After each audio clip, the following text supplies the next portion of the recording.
Estamos de volta. Pessoal, vocês têm visto por aí o Cauã Franco? Ele tem aparecido nas lives? Cauã? É. Não, ultimamente não. Não? O que será que está acontecendo? A Júlia Abe. Está faltando também? Tem aparecido, mas hoje não apareceu ainda. A Júlia Fogaça. Sumiu também, desapareceu. Não veio nem nas primeiras. O Caio. Não tá aí, não? Caio não. Normalmente tá. Não sei o que aconteceu. É, O Caio sim, tá às aí? vezes. Na última Não, aula ele estava. Na aula da semana passada ele estava. Hoje ele não está. hoje não. Maria Eduarda Kaká. Cicerelli. Também não.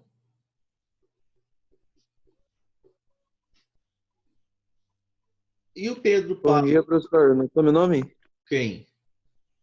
O Léo. Léo, marquei. Léo, tá aqui o seu nome. Professor, Marcadinho. marcou o meu, o Gustavo?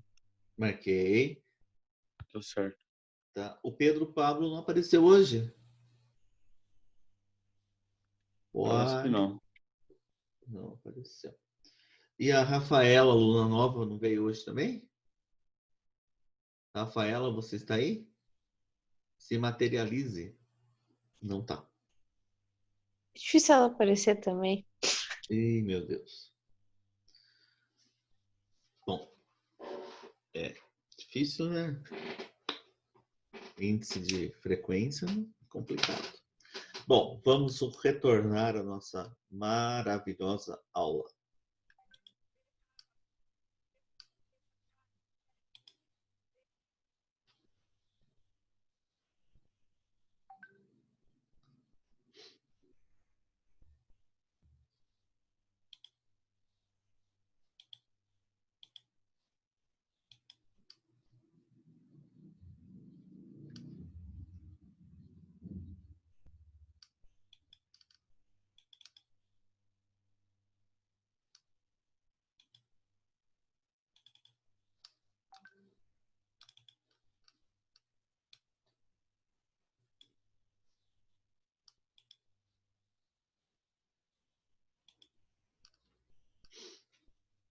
Bom, pessoal, todo mundo está vendo aí a tela? Sim? Sim. Sim? Sim. Então, ó, essa atividade é aquela que eu falei para vocês, tá? Vocês vão fazer uma pesquisa. Eu vou ler só a primeira comanda aqui. A submissão de trabalhadores às péssimas condições de trabalho e aos baixos salários nem sempre ocorreu de maneira pacífica. Indagação e revolta marcaram as duas primeiras fases da Revolução Industrial. Pesquise a respeito de como os trabalhadores demonstraram o próprio descontentamento. Posteriormente, use sua pesquisa para responder aos 3 itens da atividade a seguir. Então, na primeira atividade, tem o enunciado aqui da Universidade Federal de Minas Gerais e vai falar do Gerard Lud. O fato que aconteceu aqui com Gerard Lud vai dar o nome ao movimento chamado ludismo. Então, vocês vão pesquisar sobre o ludismo para vocês depois identificarem as ações mais comuns dos chamados ludistas. O que os ludistas faziam? Gente, eles sabotavam até as máquinas. Eles colocavam um pedaço de madeira nas máquinas para as máquinas não funcionarem, quebravam as máquinas. Eles eram meio atentados também. Eles gostavam de fazer revolução, mas eles também faziam umas bandalheiras lá. Então, vocês vão fazer uma pesquisa para vocês tirarem as próprias conclusões. Explicar os objetivos dessas ações, por que eles faziam isso. E o 2, vocês vão ter que fazer uma pesquisa sobre o cartismo, também a forma como eram as reivindicações e o movimento cartista, tá? Eu coloquei essa pesquisa lá no exercício e pedi para que vocês citem a fonte da onde vocês tiraram as informações, que é para facilitar também até a correção, tá bom? É simples, tá? Jogou no Google, vocês vão achar ludismo e cartismo. Tem vários sites de história com as pesquisas prontinhas para vocês. E tem vídeos também no YouTube, vídeos curtos, que também trazem essa informação sem problema nenhum, tá bom? Se tiverem dúvidas, só me chamar no WhatsApp que eu auxilio vocês a qualquer momento, tá? Continuando. No fim do século XVIII, houve uma sequência de inventos. Esses inventos foram aperfeiçoando ainda mais a indústria inglesa. E esse aperfeiçoamento foi tornando a indústria automatizada. Cada vez mais as indústrias possuíam formas de funcionamento que dependiam cada vez menos de ação humana. Então, as indústrias estavam se automatizando, né? Tornando-se automáticas. Se elas tornam-se automáticas, não tem a necessidade da mão de obra. Então, o desemprego continua aumentando. Se o desemprego aumenta, o número de pessoas nas ruas aumenta, o número de problemas sociais aumentam, então gera uma cadeia, um ciclo vicioso da miséria. No século XIX, os trabalhadores são substituídos por outras fontes de energia motriz. Então, se antes quem fazia as máquinas funcionarem, quem fazia as máquinas girar, fazia todo o trabalho de condução dessas máquinas eram as pessoas, agora são fontes de energia motriz. O vapor, né? No século XIX também era início da energia a vapor, máquinas industriais, barcos, locomotivas e automóveis. E na segunda metade do século XIX, o vapor foi gradativamente substituído pela energia gerada pelo motor a explosão. O que são os motores a explosão? A gasolina? Isso, a gasolina, os automóveis, né? Na verdade, começa com o óleo diesel, né?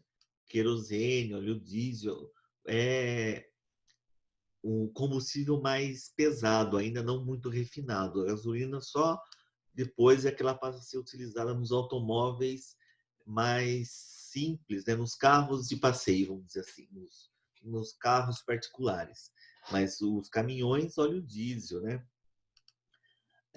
E começa todo esse trabalho de substituição de mão de obra, de substituição de fonte motriz. Tem mais coisas que vão mudar também. Então, próximo slide que a gente já vai ver isso. Outra coisa que muda. O carvão e o ferro, matérias-primas da primeira revolução industrial, passam a ser substituídas por derivados de petróleo. Por quê? Isso é uma consequência direta da evolução das indústrias químicas que vão surgindo, né? Então, o petróleo vai passar por um processo de refino, e aí nós vamos ter os vários derivados de petróleo, né? O petróleo se aproveita 100% do produto, até o lixo do petróleo é aproveitado, né? Qual que é o lixo do petróleo, gente? Que é aproveitado? O que é o lixo ou o que faz o bagulho, o lixo? Do lixo do petróleo faz o quê? Ah, agora não sai, fudeu. Plástico. Não, o plástico é uma fase antes. Ah, putz. Não sei, professor. O resto do petróleo, que já não dá mais para fazer mais nada em tese, né? Não daria para fazer mais nada, se faz o asfalto, o piche, né? Putz. Faz o asfalto. Então, assim, o petróleo é 100% aproveitável, é um material que você não desperdiça nada, né? Tudo dá para ser utilizado. Então, um material super rentável e para a época foi assim a grande explosão de desenvolvimento, né? O ferro ele vai ser trocado pelo aço na metalurgia, né? As construções dos grandes edifícios deixam de usar só barra de ferro e passa a ser barras de aço, muito mais resistente, com muito mais durabilidade. Então, começa a haver uma mudança nas formas de fabricação e de utilização dos materiais. Novas fontes de energias e novas fontes de energias e materiais mais versáteis, né, de uso mais diversificado, máquinas industriais melhores e mais desenvolvidas vão fazer com que as fábricas têxteis passem a ocorrer em outros setores produtivos. Então, agora não é mais só fábricas de tecidos, mas outros tipos de fábricas em outros setores produtivos também. Fatores desse progresso. O que fez com que ocorresse esse progresso de forma assim, tão rápida, tão avançada? O desenvolvimento dos transportes e dos meios de comunicação. O meio de comunicação aqui é o telefone, é o telégrafo, as rodovias são meios de comunicação. Quando eu digo de comunicação, não é o de falar, mas é o de comunicação de ligar um lugar ao outro, né? Então, as estradas, as rodovias, as ferrovias, as hidrovias, infraestrutura, né? Serviços de energia, água encanada, rede de esgoto, matérias-primas abundantes que tinha em várias partes do mundo que poderiam ser importadas, distribuição dos produtos industrializados, porque agora tinha os meios de transporte e de comunicação, mercado consumidor em larga escala, porque tinha muita gente para comprar, e a mesma velocidade que se produzia era a mesma velocidade que se comprava. Então, isso fez da indústria uma fonte de riqueza muito grande, né? E vai tornar muitas pessoas milionárias da noite para o dia. E muitas pessoas também paupérrimas, né? Da noite para o dia, com a exploração da mão de obra pelos donos das fábricas. Então, a gente tem que ver esse outro lado também, né? A exploração da mão de obra das minorias não, das massas, né? Não é minoria, não, é massa. Tem massas de trabalhadores sendo explorados aí em países pobres, na Malásia, em Taiwan, no Vietnã, né? Roupas de marca sendo vendidas em países ricos e países desenvolvidos, mas que são produzidos em países paupérrimos, né? Com mão de obra super, ultra, mega barata e que as pessoas, os trabalhadores, vivem em condições subhumanas, né?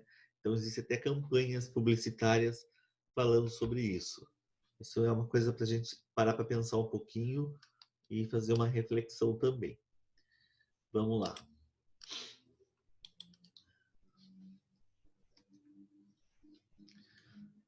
Aqui, pessoal, a gente tem um texto para fazer uma análise.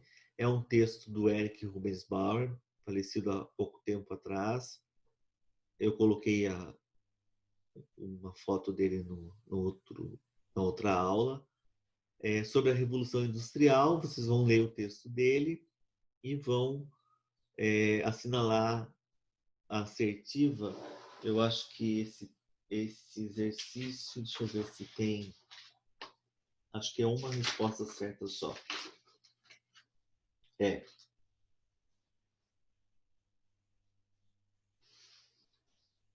Eu vou dar a dica para vocês. Tem duas afirmativas, tem 4 afirmativas, né? Das 4, 2 afirmativas estão corretas, mas existe uma letra só, né? A, B, C, D, E, uma letra só que está para vocês assinalarem Então, vocês vão assinalar uma letra só e contemplam duas afirmativas, tá bom? Aqui. Esse texto deixa eu tirar aqui a coluna. No século XIX, a comunicação alcançou um avanço surpreendente. Para quem viveu naquela época, as distâncias podiam ser transportadas em menos tempo com locomotivas que impressionavam com alta velocidade. Olha que interessante essa informação. Algumas locomotivas chegavam a velocidade de 48 quilômetros por hora. Era um jato, né? Pensa você correr 48 quilômetros por hora. Era uma bala. É quase Eu já andei um, de né? trem, professor. Oi? Já andou de trem? Quem? Eu já andei de trem, Pedro. Pedro. Pedro, você chegou? Eu cheguei agora. Eu Bonito. cheguei Não? 8h20. Você veio É, de na trem, segunda né? aula. Você veio de trem, Cheguei, né? cheguei na segunda aula, professor. Você veio desse trem aí de 48 quilômetros por hora, né? Vim na Maria Fumaça. Na Maria Fumaça. Tá bom. Vou pôr a presença para você de Maria Fumaça, tá? Então, ó, mas esse trem percorria 48 quilômetros por hora. Era o que tinha de mais rápido na época. Era um trem-bala da época. Até me perdi. As informações podiam ser transmitidas por centenas de quilômetros quase que instantaneamente. Aí era o uso do telégrafo. Phileas Fogg, personagem de Júlio Verne, viveu de 1828 a 1905, no romance A Volta ao Mundo em 80 Dias. Espero que vocês tenham lido alguma vez na vida. Se não leram, leiam, porque vale a pena. Ah, é chatão, professor. Ah, mas é chatão, mas é filosófico, é bem interessante. É, tipo, é massa, mas mais ou menos, sabe? Meio cansativo. Não sei. É papo cabeça. Tem que estar bem. Eu não transcendi ainda para poder ler Ah, mas essas então coisas aí. logo você vai transcender.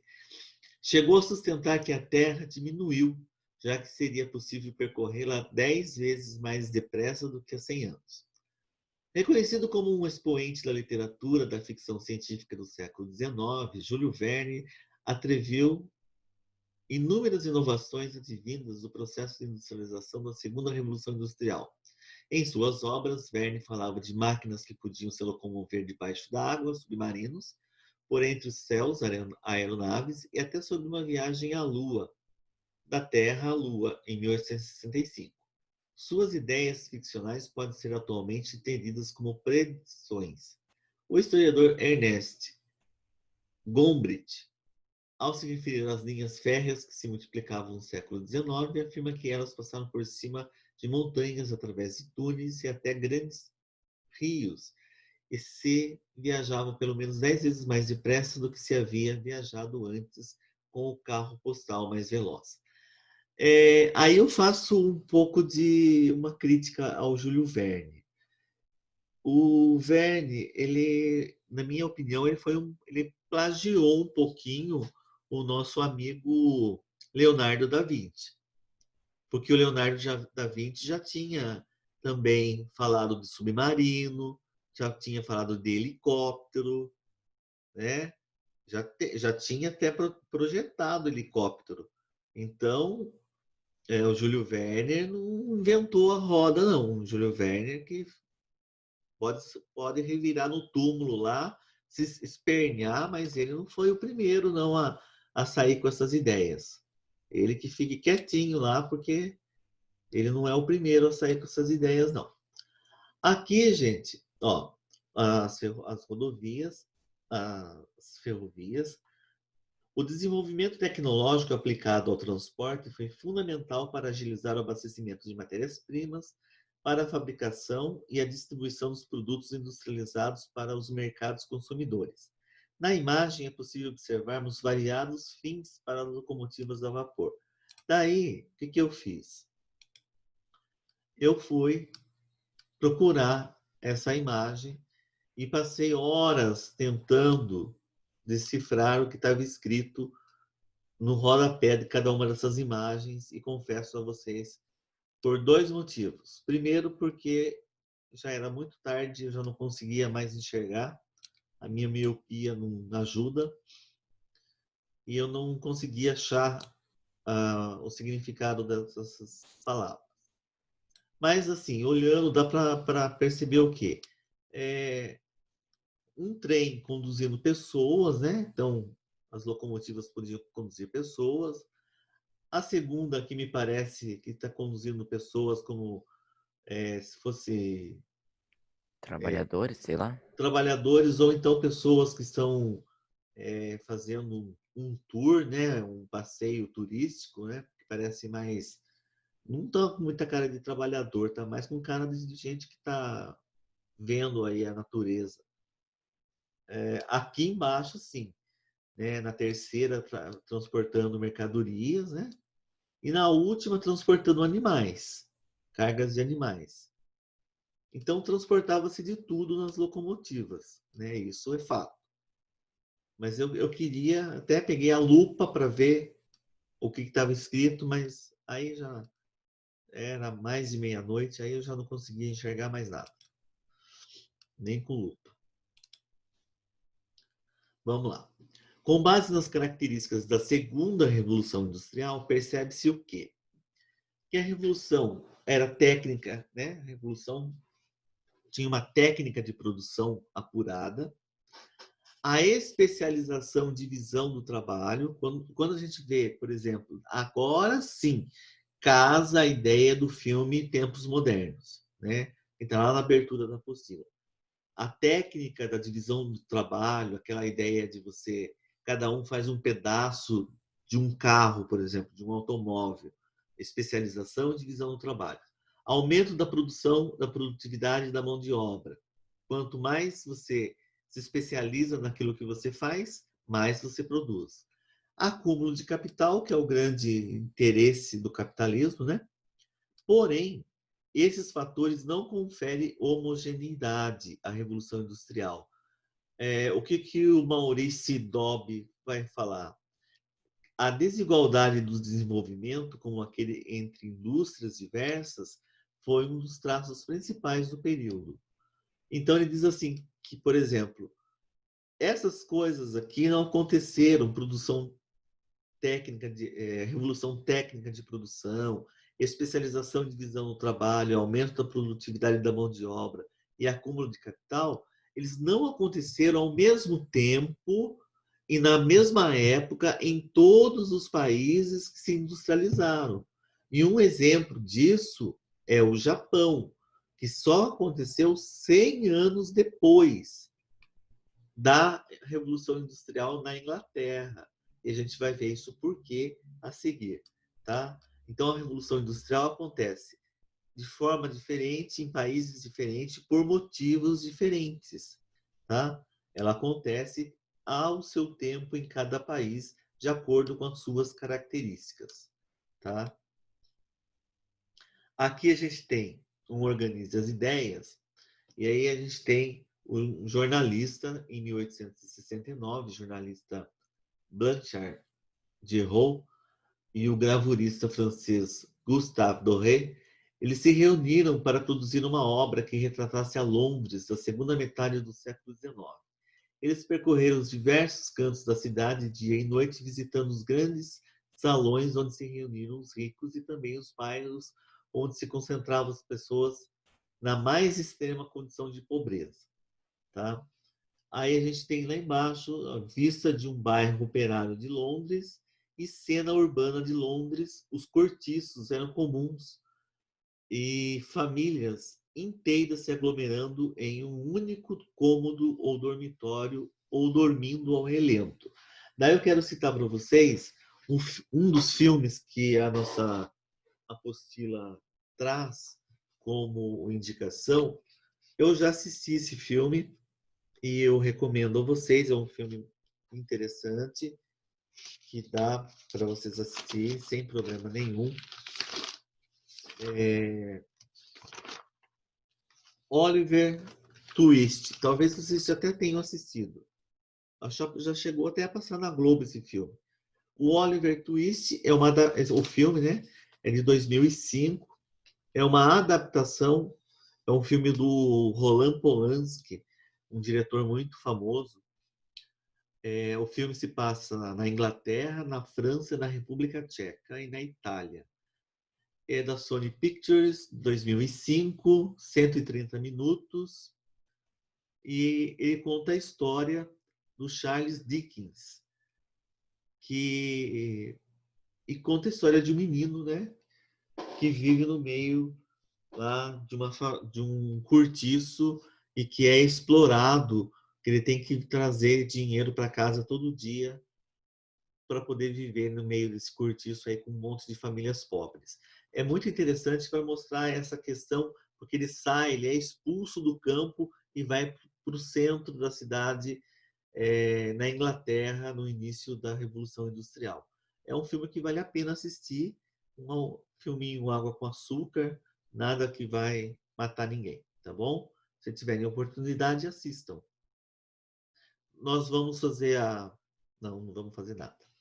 Pensei que já ia cair a conexão. Depois dessa imagem, tem um exercício para vocês responderem. Deixa eu ver esse exercício.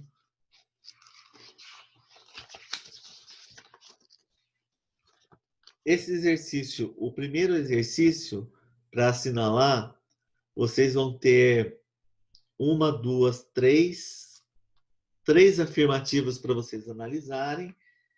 E de acordo com a análise, assinale a alternativa correta, letra A, B, C, D e E. Tem apenas uma alternativa, né?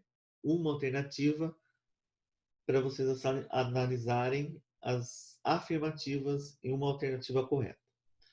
E o 2, retome a imagem apresentada na seção ponto de partida lá no comecinho e estabeleça uma relação entre a cena idealizada por Charlie Chaplin, aquela do Charlie Chaplin dentro da engrenagem lá da fábrica, e as condições de trabalho impostas aos operários ingleses. Tá? Pronto.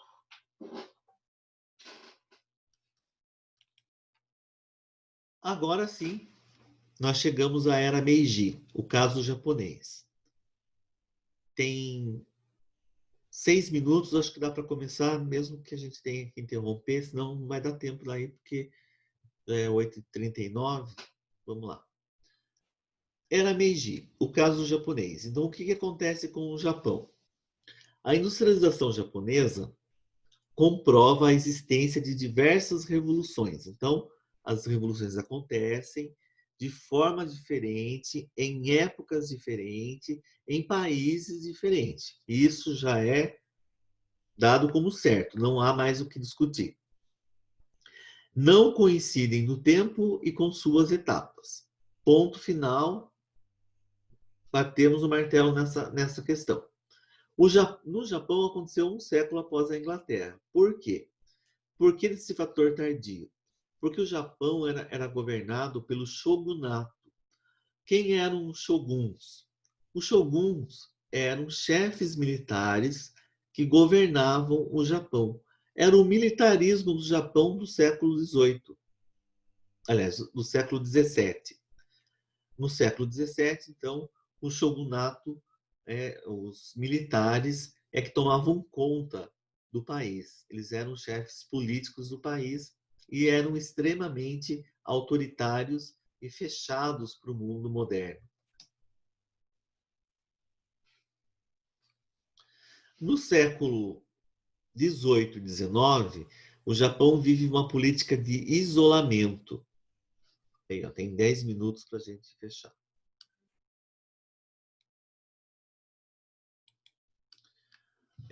Uma política de isolamento em relação aos estrangeiros. Então, os japoneses não faziam comércio com nenhum outro país, não aceitavam a entrada de mercadoria dentro do seu país, estavam fechados para o resto do mundo. Os objetivos. Por que ser assim? Por que não fazer comércio com outros países? eles visavam o desenvolvimento da indústria nacional e, dessa forma, proibir o comércio exterior. Eles queriam fomentar, né? Eles queriam incentivar a indústria japonesa sem ter contato com países estrangeiros. Só que isso, para a época, já era impossível de se acontecer. Não tinha mais a possibilidade de desenvolver uma indústria sem fazer um comércio exterior. E aí começaram a acontecer vários conflitos por conta desse problema. Durante o shogunato, houve grande desenvolvimento no setor rural, aperfeiçoamento no cultivo do arroz e aumento da produção. Esse desenvolvimento é semelhante ao que aconteceu com a Inglaterra durante o feudalismo, que houve todo o desenvolvimento da agricultura, e esse desenvolvimento agrícola também financiou o desenvolvimento industrial. No shogunato também aconteceu isso. O desenvolvimento da agricultura, principalmente o cultivo do arroz, fez com que o Japão tivesse dinheiro suficiente para investir em indústrias. Porém, aquela questão de se manter isolado do resto do mundo ainda se fazia presente. O progresso agrícola, mais o desenvolvimento da mineração e da pesca, ampliou ainda mais a condição de aquisição de dinheiro para investir no desenvolvimento da indústria japonesa. Só que no início do século XIX, o Japão passa por um período de crescimento econômico e populacional. Então, houve um boom, né? Um estouro aí de desenvolvimento econômico, de dinheiro, e também de crescimento populacional. A população triplicou o número de habitantes. Shizeo Nishimura, narrador da história do Japão em imagens, nessa época ele registra, né, que nessa época foi construída uma rede de estradas e que ao longo dessas estradas surgiram hospedarias, possibilitando que seus transeuntes, né, que são as pessoas que passavam por elas, e os mercadores trafegassem em maior velocidade e maior volume. Então, essas redes de estradas foram criando canais para que áreas mais longínquas fossem atingidas, novos núcleos habitacionais fossem se formando e o desenvolvimento fosse chegando, né? Então, isso foi melhorando o desenvolvimento econômico do Japão e o desenvolvimento técnico também. Professor, Oi. me explica ali o nome em japonês ali e porque ele... Como é que ele explica as imagens... Ele explica a história do Japão em imagens? Como assim? Eu já vou falar para vocês aqui num outro slide, mas eu posso explicar para você. O nome dele é Shigeo Nishimura. Ele conta a história do Japão através de imagens. É como se ele fizesse um livro de histórias em quadrinhos. Tá? E ele conta a história do Japão através de imagens, de figuras. Ele fez um livro em parceria com a USP. Acho que tem aqui na nossa apostila, tem essa informação. Fez esse livro em parceria com a USP, lançou o livro pela EDUSP, que é uma editora da USP de São Paulo, da faculdade da USP de São Paulo, e ele conta toda a história do Japão através de imagens. E numa dessas imagens tem... vai cair a live. Tem essa passagem aí contando as estradas que foram construídas no período da industrialização do Japão. Eu vou fazer a reconexão da live, Pedro. Eu já volto para explicar melhor para você, tá? Tudo bem. A gente vai cair aqui já. Eu já volto para falar melhor para vocês sobre isso. Já volto, pessoal.